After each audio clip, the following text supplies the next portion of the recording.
Last class में हमने biological classification में 5 किंगडम 6 किंगडम क्लासिफिकेशन तक कराया था। उसके बाद हम लोगों ने टाइप ऑफ क्लासिफिकेशन देखा था, जिसमें आर्टिफिशियल क्लासिफिकेशन, नेचुरल क्लासिफिकेशन है ना, फाइलोजेनेटिक क्लासिफिकेशन, ये सारा कुछ देखा था लास्ट क्लास में हम लोगों ने।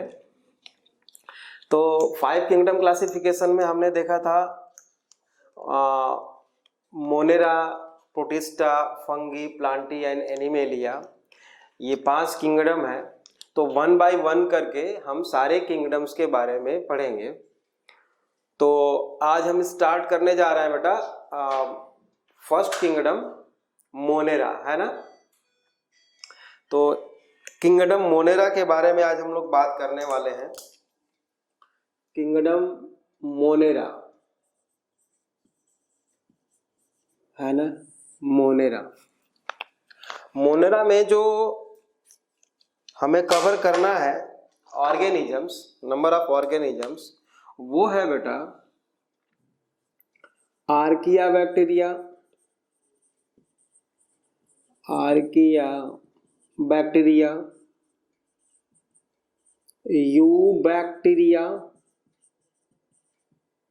है ना, या इसी को ट्रू बैक्टीरिया बोलते हैं हम। यू मीन्स ट्रू बैक्टीरिया, ठीक है। Cyano bacteria,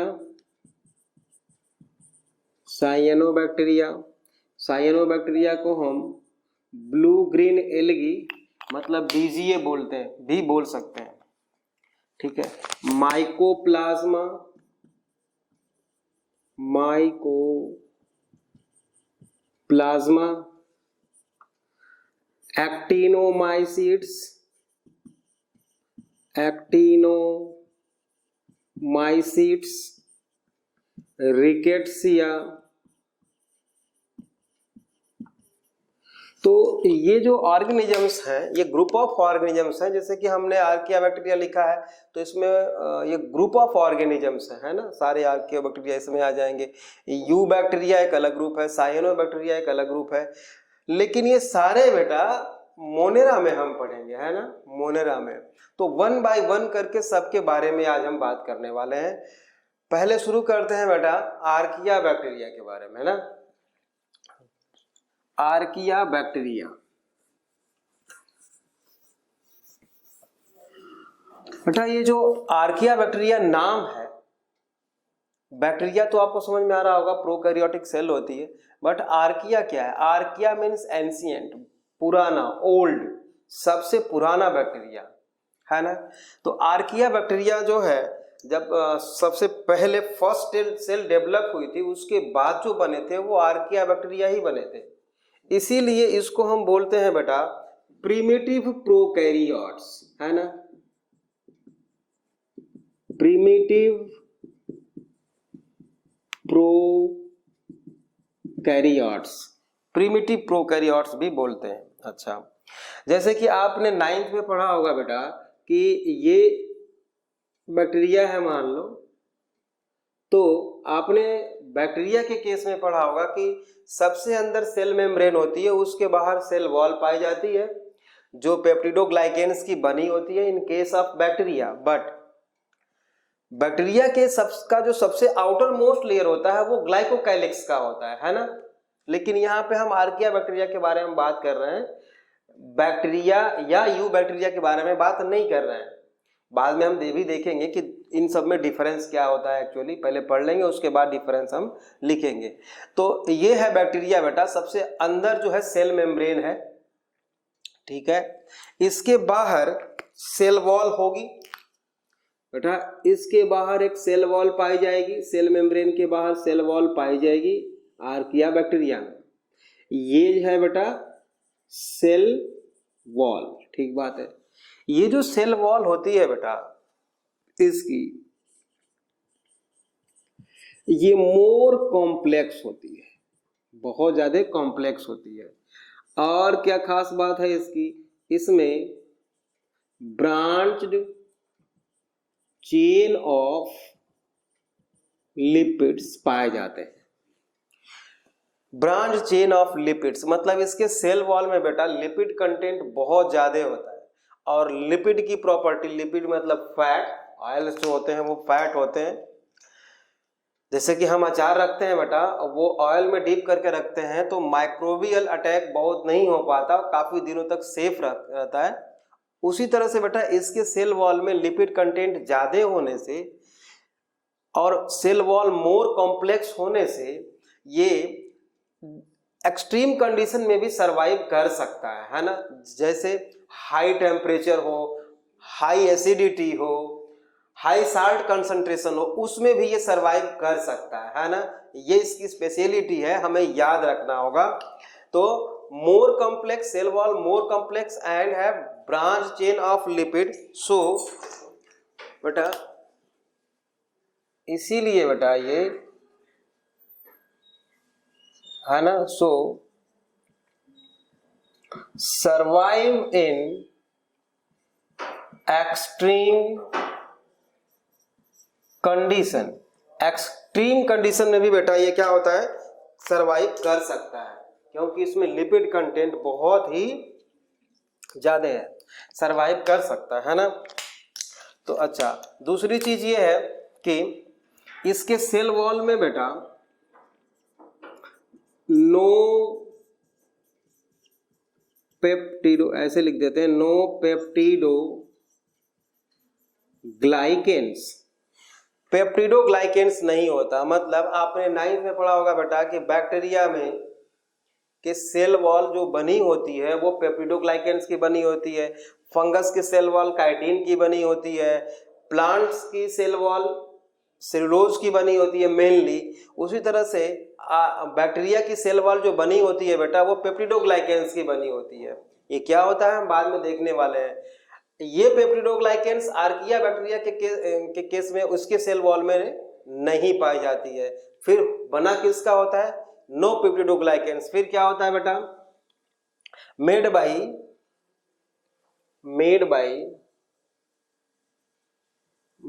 by non cellulosic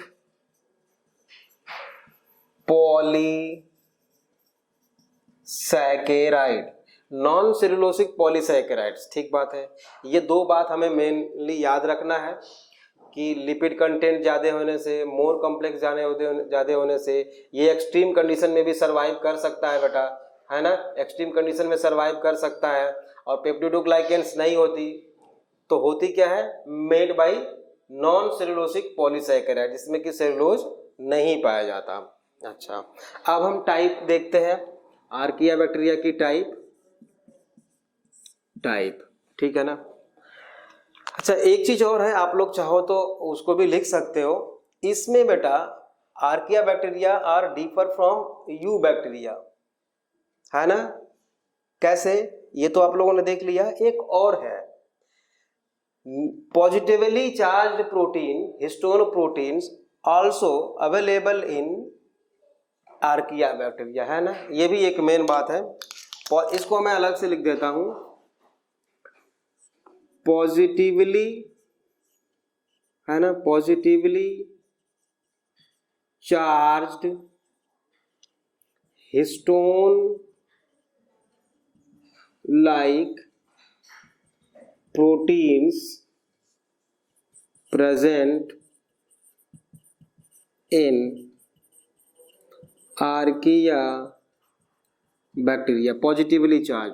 और हिस्टोन प्रोटीन के बारे में सिर्फ और सिर्फ नाम सुना होगा आप लोगों ने। वैसे मैंने बताया था आप लोगों को बायोलॉजिकल क्लासिफिकेशन में ही बताया था, विटेकर सिस्टम ऑफ क्लासिफिकेशन के बाद जो हमने 3 डोमेन पढ़े थे, आर्किया बैक्टीरिया एंड यूकैरिया, वहाँ भी हमने हिस्टोन प्रोटीन के बारे में बात की थी। और इसके बारे में बायोमोलिक्यूल्स वाले चैप्टर में बात करेंगे, अभी तो सिर्फ आपको याद रखना है ऐसे ही, ठीक बात है। अब हम देखते हैं आर्किया बैक्टीरिया की टाइप, है ना, आर्किया बैक्टीरिया की टाइप। तो पहला होता है बेटा नंबर 1 मेथानोजेंस,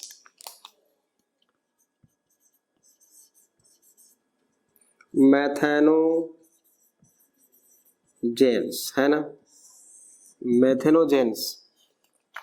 बेटा ये जो बैक्टीरिया होते हैं, मैं जैसे कि नाम से ही हमें लग रहा है, ऐसे आर्किया बैक्टीरिया जो मीथेन प्रोड्यूस करते हैं, मीथेन। और कहाँ पाए जाते हैं? गट ऑफ रूमिनेंट एनिमल्स, जैसे काऊ है, बफलो है, उनके एलिमेंट्री कैनाल में ये पाए जाते हैं, गट में पाए जाते हैं और फर्मेंट करते हैं।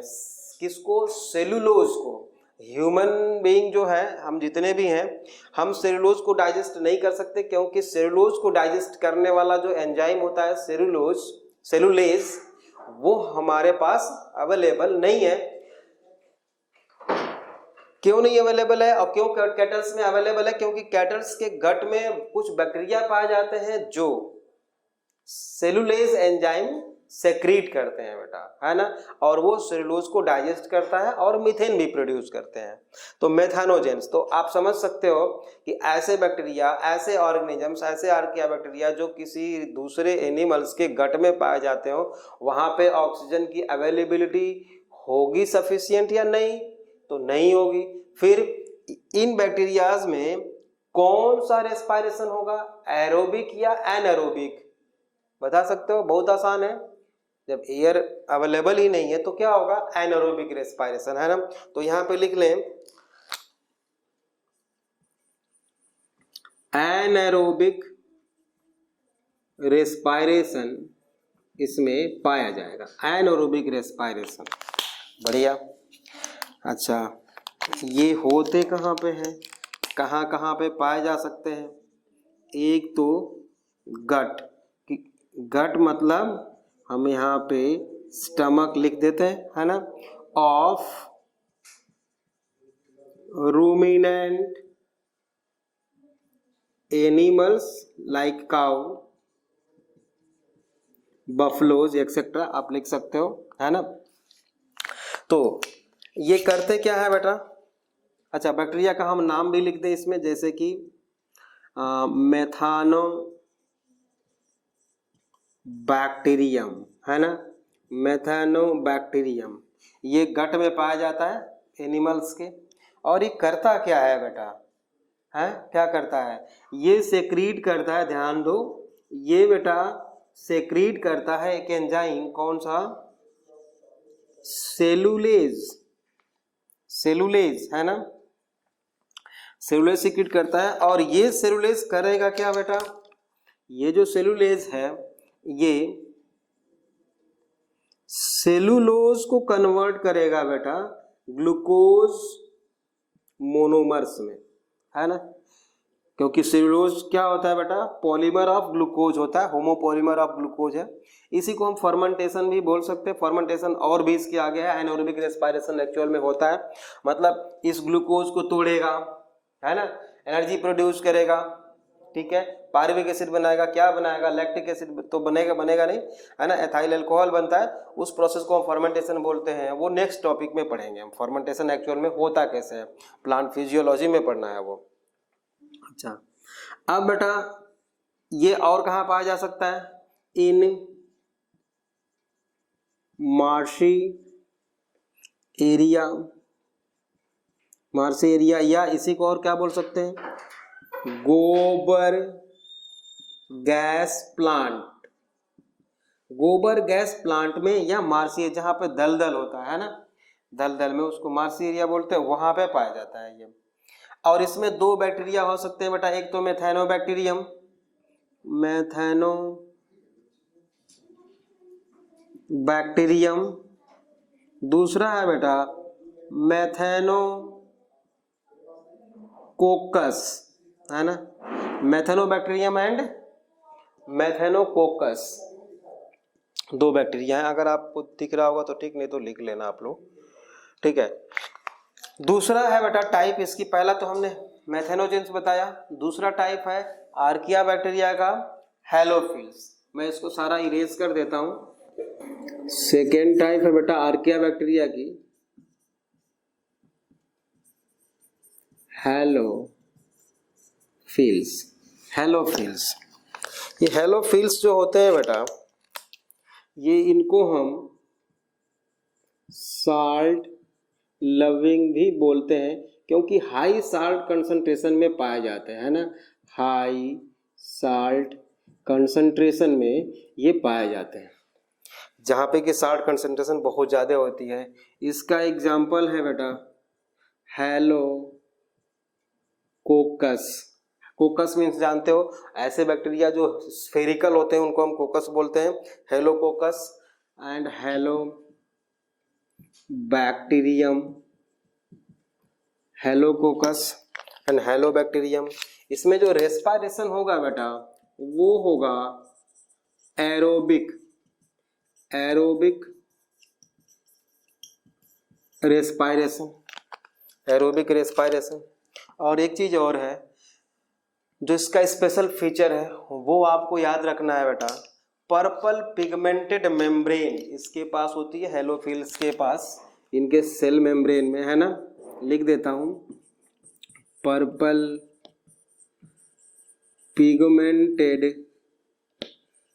मेम्ब्रेन इनके पास होती है, मतलब उसमें पिगमेंट होता है, purple pigmented membrane, due to presence of sunlight, due to presence of sunlight ये क्या करते हैं बेटा, एटीपी प्रोड्यूस करते हैं ना, purple pigmented membrane, with the help of purple pigmented membrane due to presence of sunlight they produce ATP, but no food, no food, देखो कोई फूड यहाँ पे नहीं बन रहा है। किसी भी लिविंग ऑर्गेनिजम्स की फर्स्ट रिक्वायरमेंट होती है बेटा एनर्जी, है ना, और वो भी किस फॉर्म में, एटीपी के फॉर्म में, वही एनर्जी वो यूज कर सकता है एटीपी एनर्जी को, है ना। तो हम क्या करते हैं, फूड इनटेक करते हैं, फूड से हम एनर्जी प्रोड्यूस करते हैं in the form of ATP, उस एटीपी का यूज हम डिफरेंट फंक्शंस के लिए करते हैं। प्लांट्स क्या करते हैं, सनलाइट को ट्रैप करेंगे और सन की लाइट एनर्जी को वो कन्वर्ट कर देते हैं किसमें, केमिकल एनर्जी में, लाइक ग्लूकोज, ठीक है। और उनको भी जब एनर्जी की रिक्वायरमेंट होती है तो उस ग्लूकोज का ब्रेकडाउन करते हैं, ऑक्सीडेशन करते हैं बेटा, और उससे एनर्जी प्रोड्यूस की जाती है in the form of ATP और उसका यूज करते हैं वो, ठीक बात है। यहाँ पे आर्किया बैक्टीरिया में हेलोफिल्स जो होते हैं बेटा उनके पास पर्पल पिगमेंटेड मेम्ब्रेन होती है जिसके हेल्प से वो सनलाइट को ट्रैप करते हैं और सीधे एटीपी बना लेते हैं, कोई फूड यहाँ पे नहीं बन रहा है, ये बात आपको याद रखनी है। एग्जाम्पल है बेटा हमने लिख दिया है दो, हेलोकोकस एंड हेलोबैक्टीरियम, ठीक बात है। थर्ड टाइप है इसकी बेटा thermo acidophils, third one is thermo acidophils. Thermo acidophils मतलब जहां पे टेम्परेचर ज्यादा हो और एसिडिटी ज्यादा हो, दोनों बात है ना। ये कहाँ पे पाए जाएंगे, जहाँ पे टेम्परेचर बहुत ज्यादा होगा, एसिडिटी बहुत ज्यादा होगी, और nutritionally they are chemoautotrophs, chemoautotrophs ये होते हैं। अब केमो ऑटोट्रॉफ्स में भी दो हो सकते हैं बेटा, या तो वो एरोबिक होगा या एनारोबिक होगा, है ना। अगर मान लो वो एनारोबिक है तो ये पाया जाता है, मैं यहाँ पे लिख देता हूँ जो अभी हमने बोला है, हाई टेम्परेचर, ठीक है, हाई टेम्परेचर पे पाया जाएगा, और हाई एसिडिटी, हाई एसिडिटी मतलब लगभग कितना, pH 2, है ना, 2 pH 2 तक।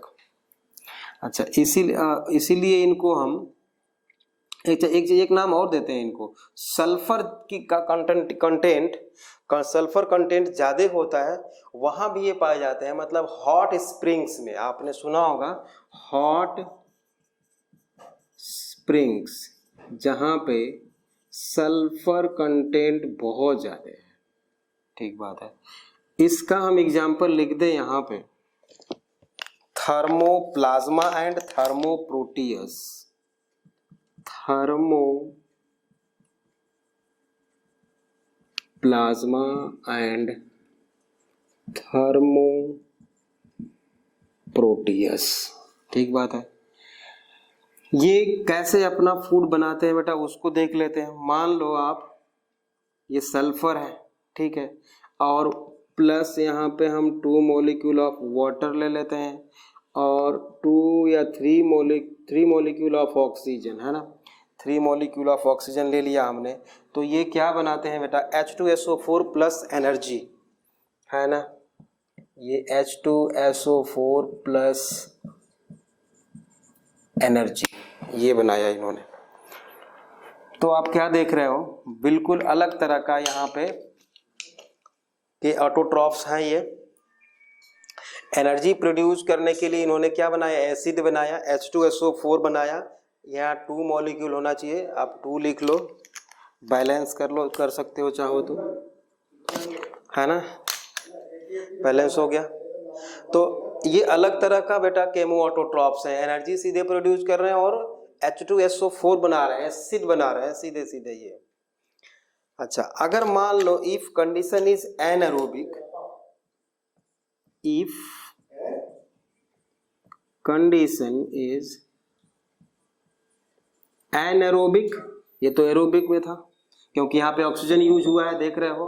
अगर कंडीशन मान लो एनारोबिक हो तो सल्फर को बेटा डायरेक्टली ये रिड्यूस कर देते हैं, reduce into water plus energy में, वाटर प्लस एनर्जी में, थर्मोएसिडोफिल्स। ठीक बात है, ये बात समझ में आ गई आपको। तो ये 3 टाइप हो गया बेटा, हमने पढ़ा अभी कौन कौन सा, थर्मोएसिडोफिल्स, हैलोफिल्स एंड मेथेनोजेंस। आर्किया बैक्टीरिया बहुत ज़्यादा बड़ा टॉपिक नहीं है, ये छोटा टॉपिक था हमारे बायोलॉजिकल क्लासिफिकेशन का, अभी फर्स्ट टॉपिक ही है मोनेरा का, ठीक है। इसके बाद हमने लिखा था यू बैक्टीरिया या ट्रू बैक्टीरिया, है ना। तो हम शुरू करते हैं बेटा यू बैक्टीरिया और ट्रू बैक्टीरिया।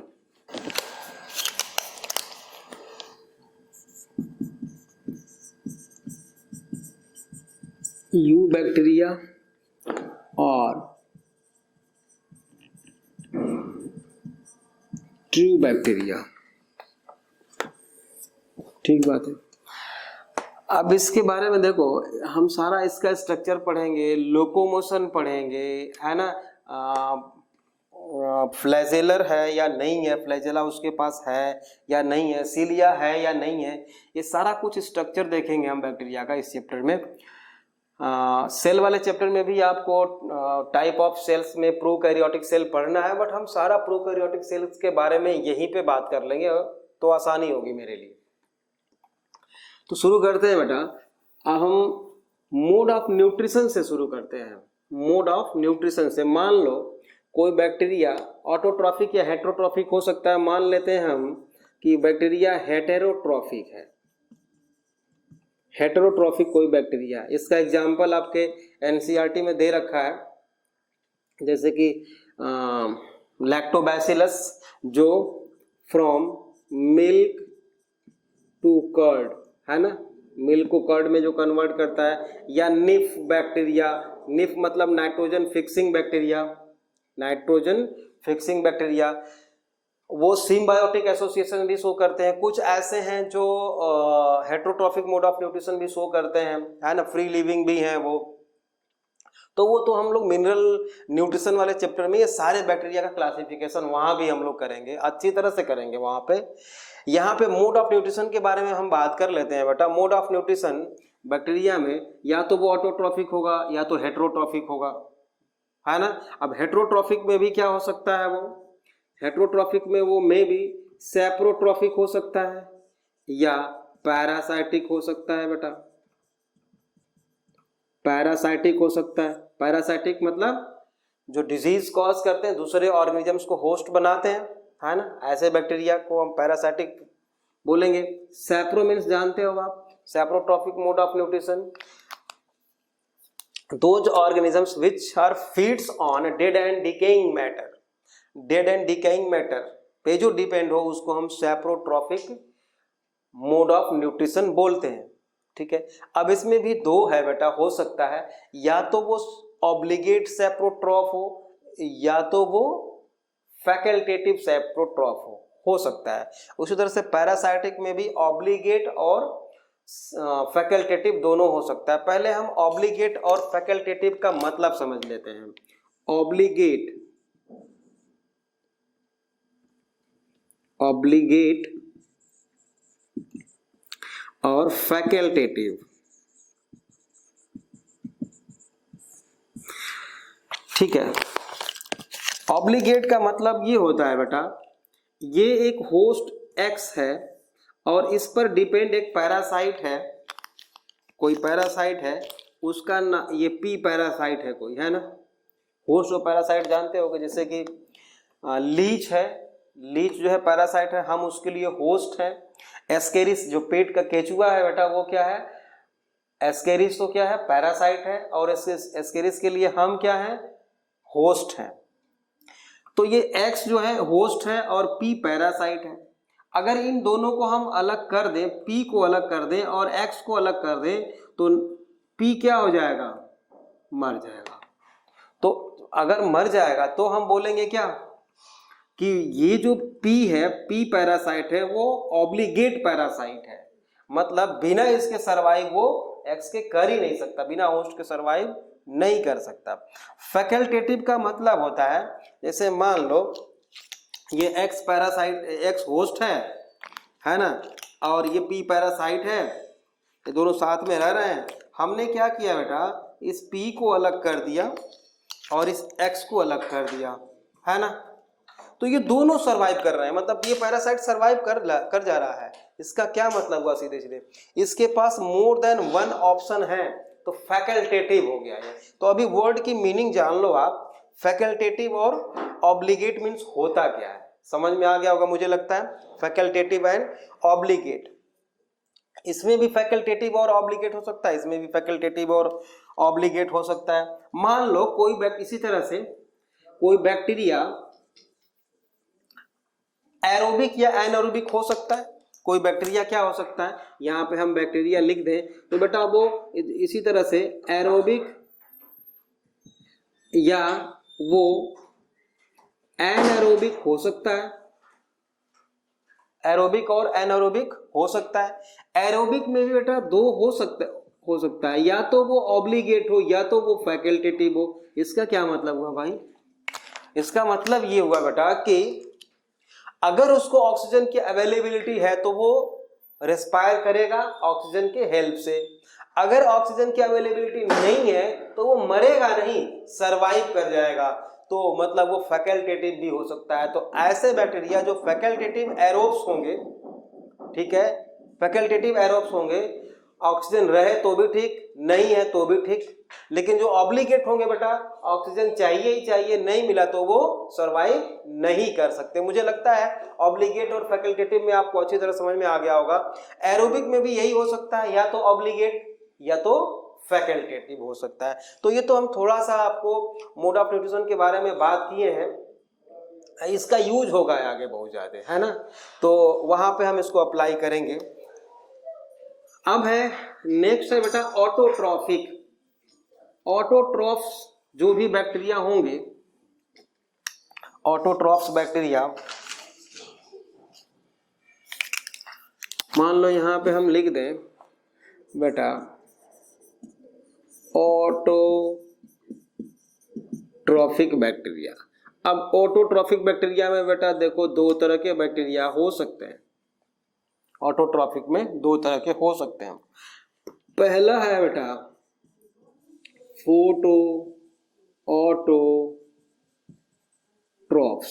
फोटो ऑटोट्रॉफ्स, है ना, due to presence of sunlight जो अपना फूड बना लेंगे उनको हम फोटो ऑटोट्रॉफ्स बोलेंगे, फोटो ऑटोट्रॉफ्स, ठीक बात है। जैसे इसका एग्जाम्पल हमारे पास दो है बेटा, कौन कौन से, एक है PSB और दूसरा है GSB, purple sulphur bacteria and green sulphur bacteria.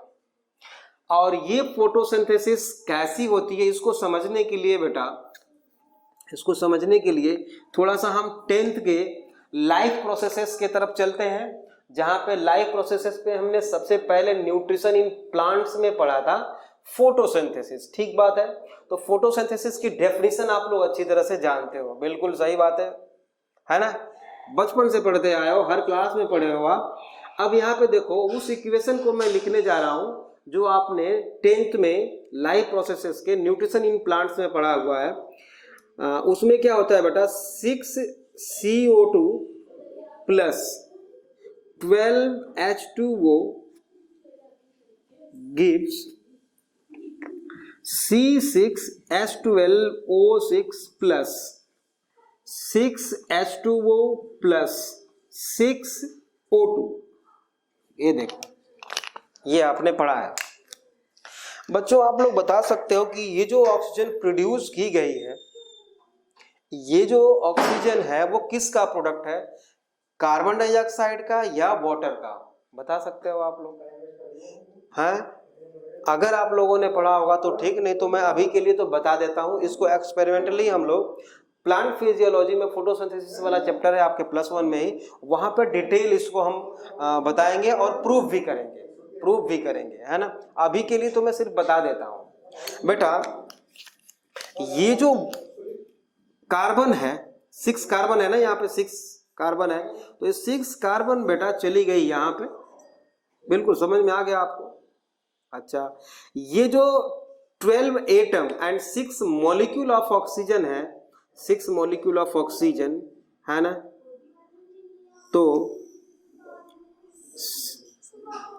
3 molecule तो यहाँ पे चला गया, देख रहे हो।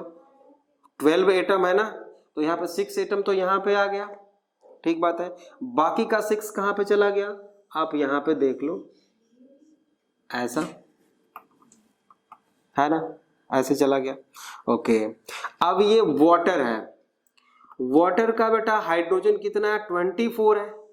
अब 24 में से देखो, आप देख रहे हो इसे, ये गया 12 तो यहाँ पे आ गया बेटे, है ना, 12 यहाँ पे आ गया और बच गया 12 और, तो वो 12 हाइड्रोजन यहाँ पे आ गया।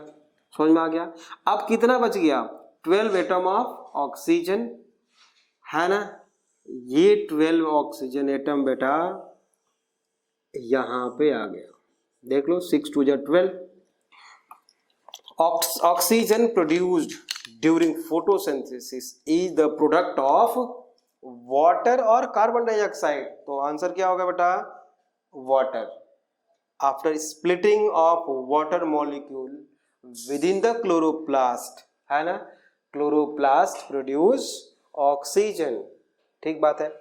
मतलब ऐसा फोटोसिंथेसिस जिसमें कि वाटर यूज किया गया हो, उसका प्रोडक्ट क्या होगा बेटा, ऑक्सीजन होगा, ठीक है।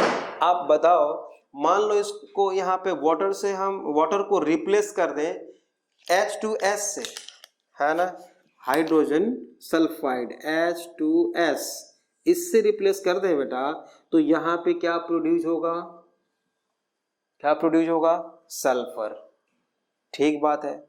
तो ये जो फोटोसिंथेसिस हमने पहले जो लिखा है बेटा, इसको हम बोलते हैं ऑक्सीजेनिक फोटोसिंथेसिस, क्योंकि इसमें ऑक्सीजन प्रोड्यूस की गई है और ऑक्सीजन नहीं प्रोड्यूस की जाएगी, सल्फर प्रोड्यूस की जाएगी, तो उसको हम क्या बोलेंगे, एनऑक्सीजेनिक फोटोसिंथेसिस, ठीक है ना, एनऑक्सीजेनिक फोटोसिंथेसिस। तो यहाँ पे हम लिख दें, ये जो फोटोसिंथेसिस होती है वो कैसी होती है बेटा, एनऑक्सीजेनिक फोटोसिंथेसिस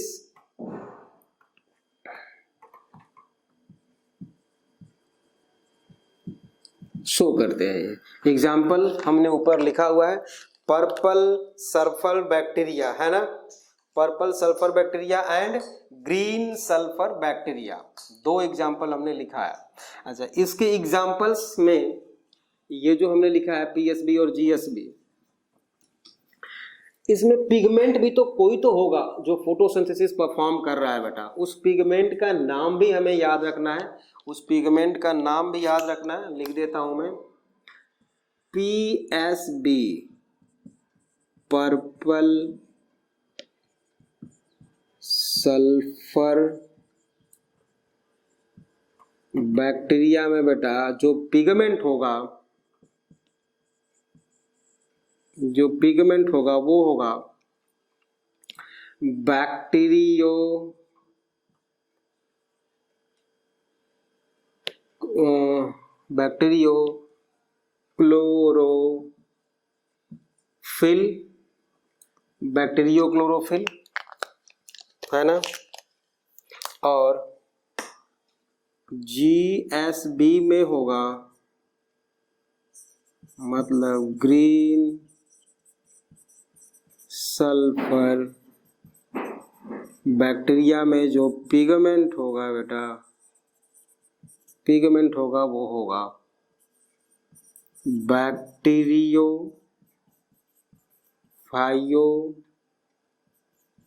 फाइटिन। ये नाम भी आपको याद रखना है, bacterio pheophytin, green sulphur bacteria में। दूसरी टाइप आती है बेटा इसका फोटो ऑटोट्रॉप्स के बाद केमो ऑटोट्रॉप्स। केमो ऑटोट्रॉप्स में वो सारे बैक्टीरिया आएंगे बेटा जो केमिकल से अपना फूड बनाते हैं, और इसको भी बेटा हम मिनरल न्यूट्रिशन में, प्लांट फिजियोलॉजी का एक चैप्टर है बेटा, वहाँ पे इसको बहुत अच्छी तरह से देखने वाले हैं, जहाँ पे हम देखेंगे बेटा कि निफ बैक्टीरिया मतलब नाइट्रोजन फिक्सिंग बैक्टीरिया बहुत सारे हैं जो chemo autotrophic mode of nutrition show करते हैं। चाहो तो यहाँ पे हम एग्जांपल कुछ लिख सकते हैं, नाइट्रोसोमोनास,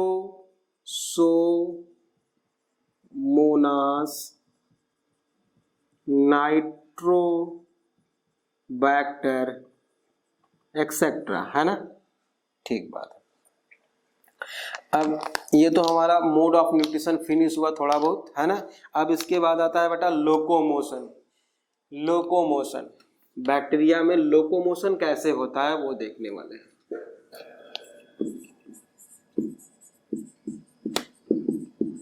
लोकोमोशन मतलब मूवमेंट कैसे बैक्टीरिया करता है बेटा। लोकोमोशन में एक बात बहुत अच्छी तरह से हमको ध्यान देने वाली ये है कि हमने सीलिया भी पढ़ा है और फ्लैजेला भी पढ़ा है, थोड़ा बहुत तो पढ़ा है पहले से।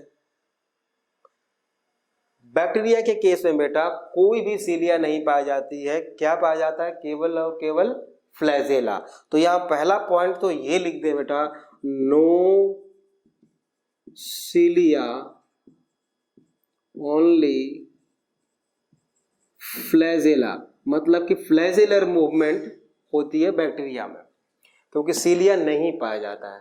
सीलिया छोटा होता है, फ्लैजेला बड़ा होता है। इन दोनों का स्ट्रक्चर हम पढ़ेंगे, एक तो इसी बैक्टीरिया के वाले केस में फ्लैजेला का पढ़ेंगे और सीलिया का सेल वाले चैप्टर में पढ़ेंगे, है ना।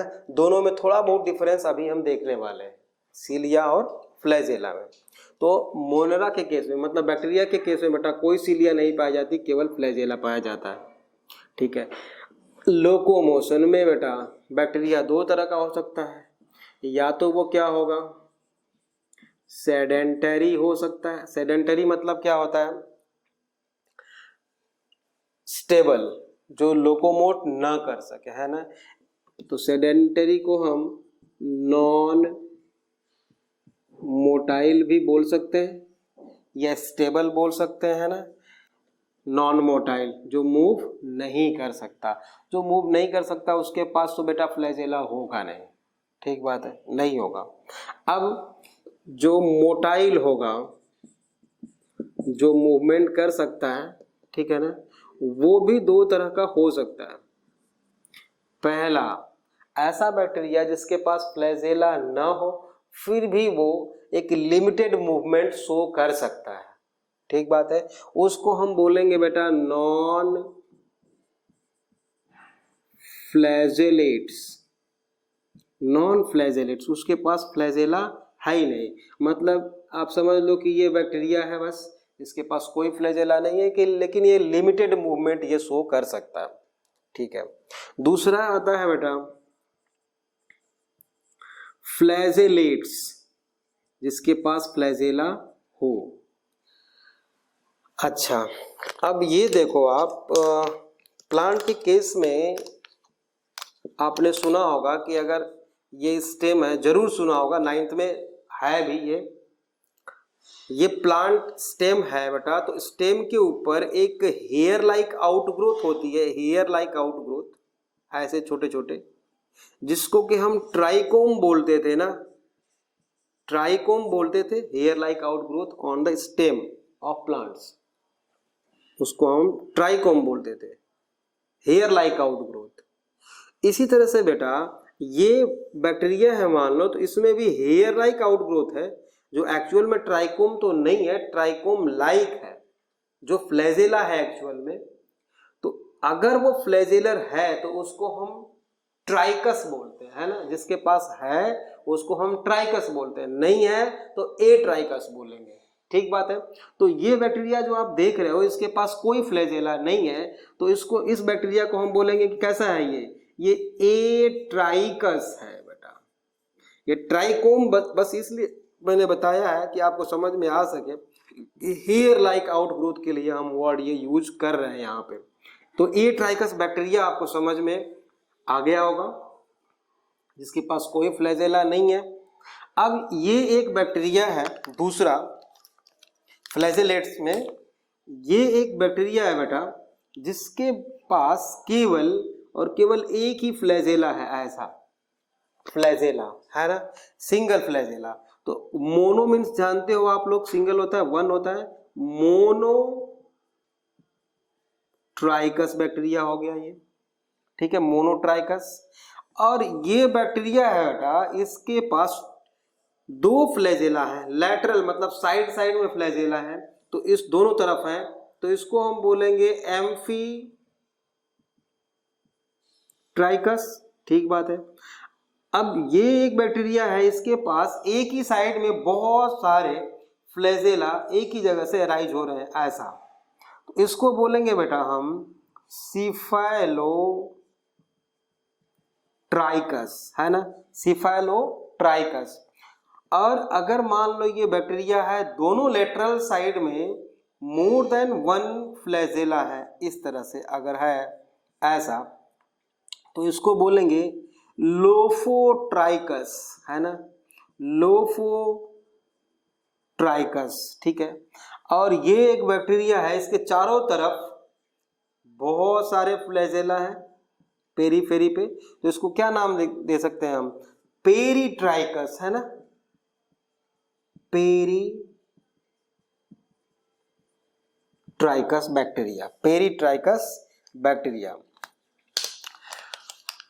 अच्छा, अब इसके अलावा बेटा एक और है, on the basis of shape and size bacteria के कई सारे नाम हो सकते हैं। जैसे अगर बैक्टीरिया रॉड शेप्ड हो, रॉड शेप्ड, ये भी हमने खूब पढ़ा है 9th में, खूब पढ़ा है बेटे कई बार, बहुत सारे बच्चे आप लोगों को याद भी होगा कि अगर मान लो बैक्टीरिया रॉड शेप्ड हो, ऐसा रॉड शेप्ड, तो उसको बोलते हैं हम बैसिलस, है ना, बैसिलस।